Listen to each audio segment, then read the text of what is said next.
Yan, isang makulimlim na umaga mga ka-wheels. Dito na naman tayo sa yard. May dumating naman ng mga unit natin. Then, i-check natin ito. Itong inaangklahan na ito. Yan, DA64B 4x2 automatic para sa ating third batch receiver. Ayan. Ayan na. So, i-check natin. Lahat, pati lalo na yung engine. Pagpasado, kunin natin ito kay third batch receiver. Nakalimutan ko kung anong ano siya. Kung ilan siyang receiver. Third batch siya. Ayan. So, tingnan natin ang ilalim. Yun, oh. Sariwa. Pati dito. Ayan. Sige, update ko kayo mamaya. Good.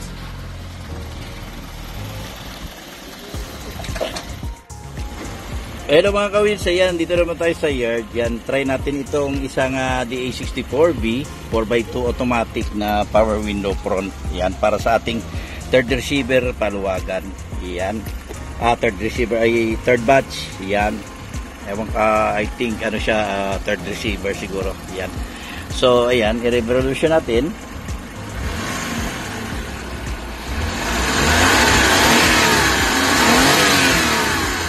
Kanina pa namin ito napaandar, napainit ko rin yung makina, tinesting ko kasi kung okay siya, goods naman siya.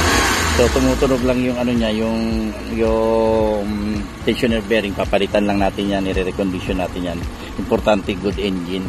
Sige, third batch paluwagan ha, DA64B 4x2 na straight matic, power window front, non-turbo. Sige.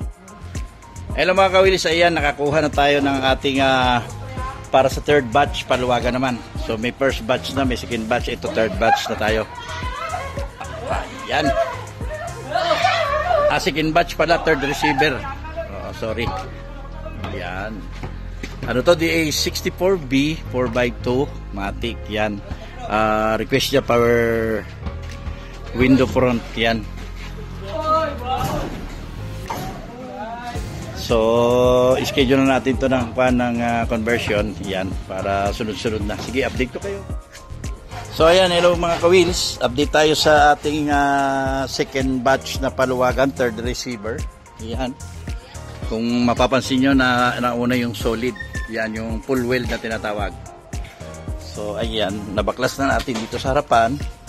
Napalitan na natin ng brand new left hand steering rack. Ayan. Tapos, lahat ng mga butas dyan na hindi kailangan, ayan, tatapalan natin yan, ipo-full weld din natin yan. Ayan. Ayan. Hinog na unit.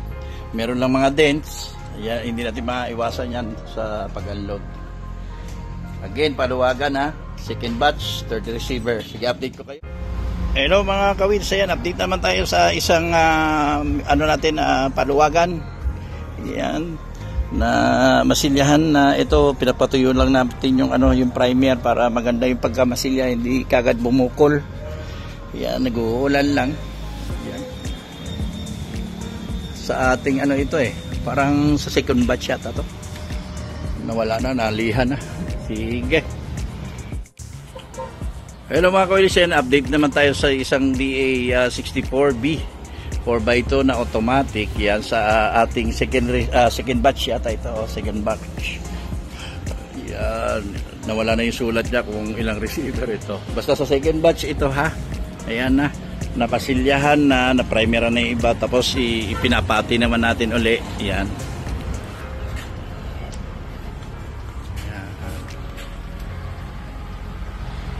So pagkatapos nito, mapati, pa-primer naman uli para makita kung pantay-pantay na yung niya, yung masilya niya. Tsaka natin i-base coat and everything yan ha. Sige, update ko kayo ha. Hello mga ka-wheels, ayan, update ulit tayo dito sa ating paluwagan ng second batch third receiver. Ayan, so nag-final color na tayo dito, hindi na natin masyado naabutan since na busy si bossing.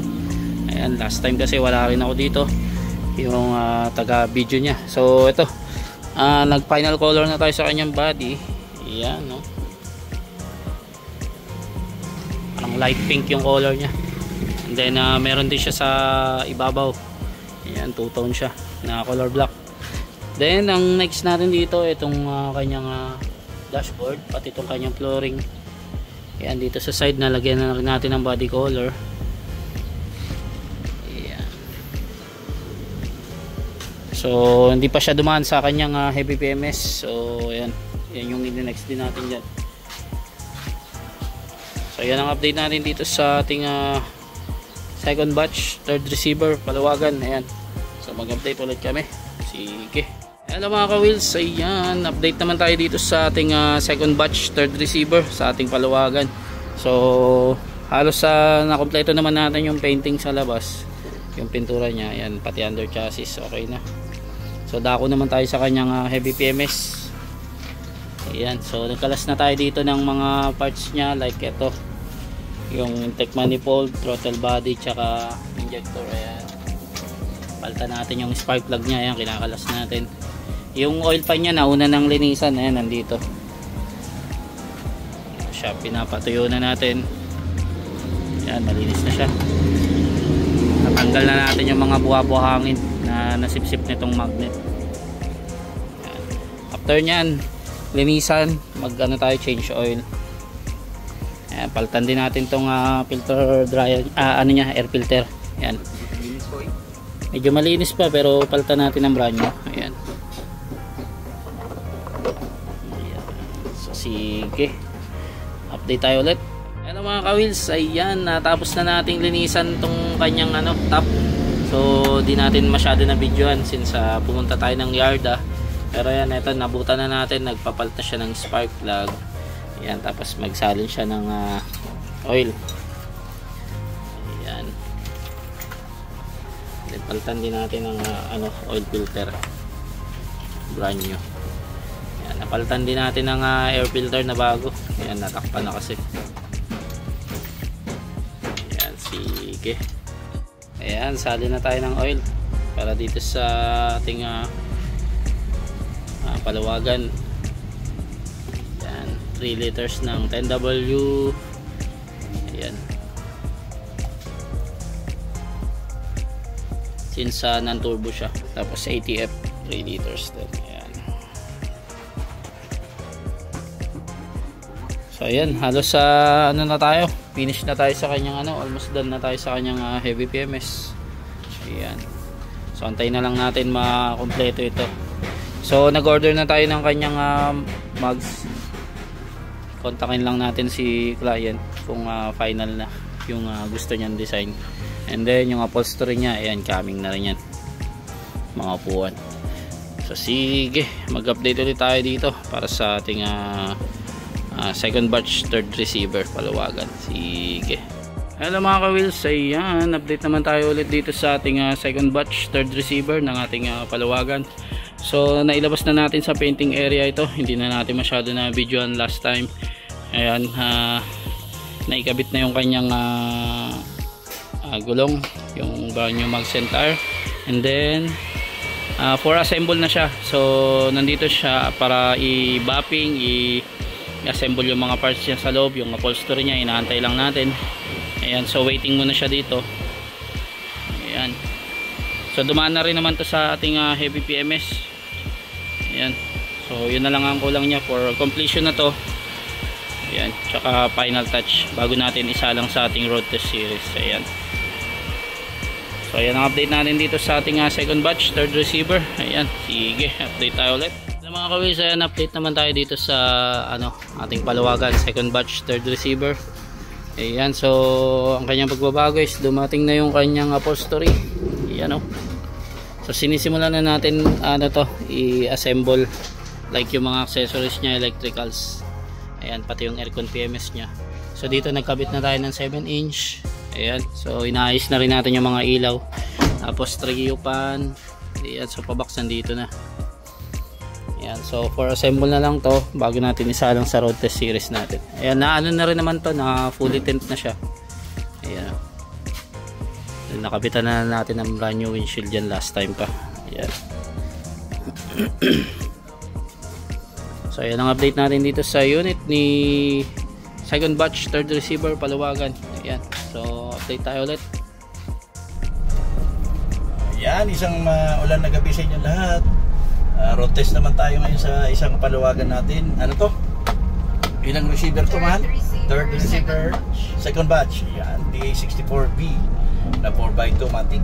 Yan. Tingnan natin. Pero dadaan muna tayo sa gasolinahan. Wala na siyang gasolina. Kaka-trouble natin. Sa mga sa mga paluwagan, pasensyahan nyo ha, kasi ang Jensen wheels kasi hindi yun matapos lang ang pintura, release na. Kami nire-recondition namin ng mga unit. Sa amin, hindi na namin hinihingi na magpasalamat kayo na kinukondisyon namin yung nyo. So, hindi lang, hintay-hintay lang. Ha? 8 taon na tayo dito. Hindi tayo manluloko, ha? Hindi nga natin, hindi nga nagmamadali yung mga cash. Sige, update namin kayo mamaya. So, ayan. Nakapagkasulina na tayo. Ayan. Wala tayo natitig na kalampag ng nakatak.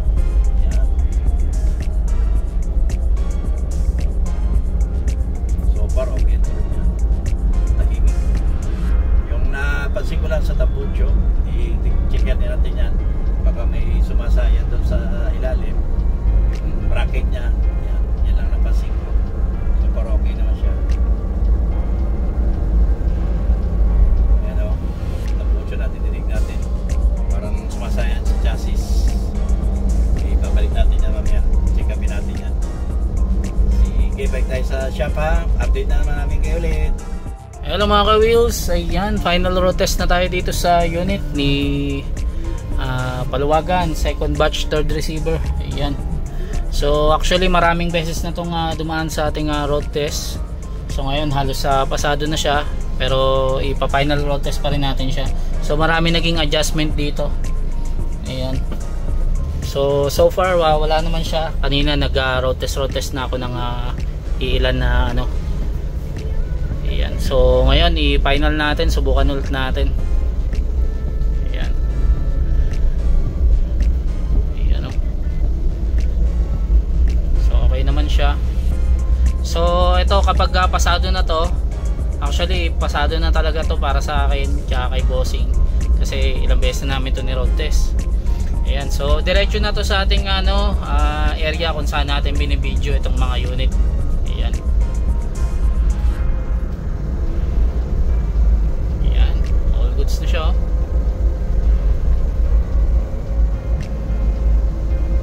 So marami rin tayong pinalitan dito ng mga spare parts. Ayan, medyo natagalan to. Ayan. So congratulations in advance po sa ating Paluwagan, second batch, third receiver. Ayan, sige. Mag-update ulit kami mga ka-wheels. I-video shoot muna natin. Sige.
Nasa iyo ang desisyon, ikaw masusunod dito, ikaw ang hari. Quality at sulit, sigurado ka sa unit. Hindi ka magsisisi sa Jensen Wheels. Swak pa rin sa budget mo, hindi mabigat. Alam mo na yung tatawagan mo. Yeah, yeah, tatawagan mo. Alam mo na yung tatawagan mo. Jensen Wheels, Jensen Wheels. Tara na, lahat ng hinahanap meron dito sa Jensen Wheels, Jensen Wheels. ano na, dito ka sa sulit, sigurado ba? Jensen Wheels, Jensen Wheels. Tara na, lahat ng hinahanap meron dito sa So ayan release na naman tayo ng isang paluwagan. Yan.